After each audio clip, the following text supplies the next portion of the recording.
Hey guys, it's Adam from Lazy Guy DIY. Hey, today I want to tell you about this paint sprayer that I've had my hands on here the past few weeks. It is so easy to use, very user friendly, and it is very DIY friendly, especially for cleaning up. This is one of the easiest cleanups I've ever had for a paint sprayer. So you may have seen me use it if you follow me on Instagram or Facebook or even my website. If you have no idea who I am, I said my name is Adam. You saw it at the beginning of the video. Come on folks, take notes. Anyway, so let's say I'm going to put together a DIY team of products and people, and I have a first round draft pick and I'm very excited about it. Well, for my first pick, I am absolutely going to pick my wife, because if you have a significant other, you should always choose that person. Believe me, if you have one, you'll understand. If you don't have one, you'll understand later, but always make that pick. Anyway, for my exciting second round pick, I would definitely give heavy consideration to the PaintWIZ Max paint sprayer. It comes from the folks at Fuji Spray.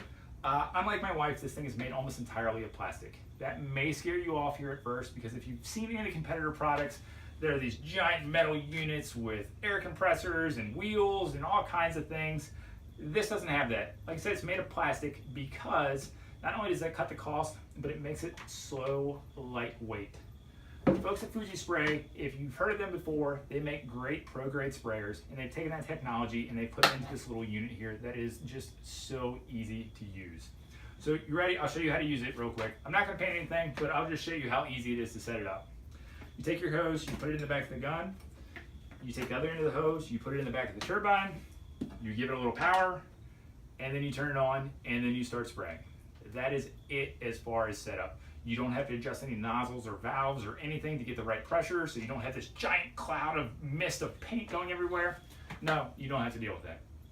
Obviously, depending on what material you're using, whether it's acrylic paint, latex paint, stain, or even oil-based paint, you'll have to follow the manufacturer's recommendations, but I use a little bit of paint additive with my latex paint, have had no issues with clogs.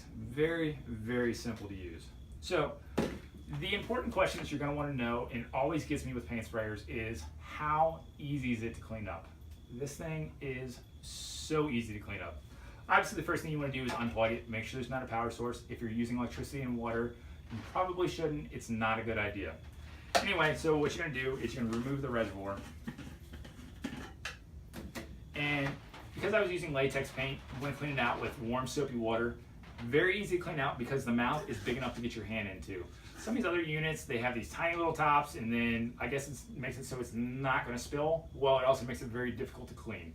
This one, clean it out, like I said, warm soapy water. Leave a little bit of that soapy water in there, hook it back up, and then spray some of that water out into the sink or into the yard or wherever you are, because it'll clean out that residual paint that's in the line. You don't have to worry about that drying up later. So with that done, you can unhook everything. You can take off the reservoir straw. They give you a nice little brush, makes it very easy to clean there. Warm soapy water again. And then as far as the gun is very, very easy to clean. This is where you usually have your problems with the competitors. It's where all the paint gets into and you just can't get it out, and then you can never use it again after your first use because it all dries out in there. What I'm going to do is I'm going to pull the trigger, loosen this up, take out the aperture. And it's two little pieces right here. Very easily come out. Clean them with warm soapy water. Then as you can see right through the gun here. There's no nooks and crannies or anything for paint to get stuck in, but if you want to clean it a little bit more, there is a button on the top. You can pull it apart, and then you can see straight through both parts here. It is so easy to clean. You can almost just run water right through it, and then you don't have to worry about scrubbing it out with anything. Anyway, when you do put it back together, there is a rubber O-ring here. You need to put a little Vaseline on it. That'll keep it from drying out. But as far as putting it back together, let me get my aperture pieces here, line them up. I'm going to pull the trigger again, line up my mark, tighten this back up, put my reservoir straw back on, and put the reservoir back on, and I can plug it back in. I'm ready to go. So like I said, very easy to use. Probably one of the easiest I've ever used as far as cleanup. The spray looks great. Obviously, if you have a very smooth surface, you're going to get a very smooth result from this. If you have a rough surface, you may have to go over it a couple times, but that's with any sprayer. So that's it, folks. This thing is awesome to work with. Check it out. You can check out the manufacturer's website at www PaintWIZ.com, or you can read my full review at www.lazyguydiy.com. Thanks, guys.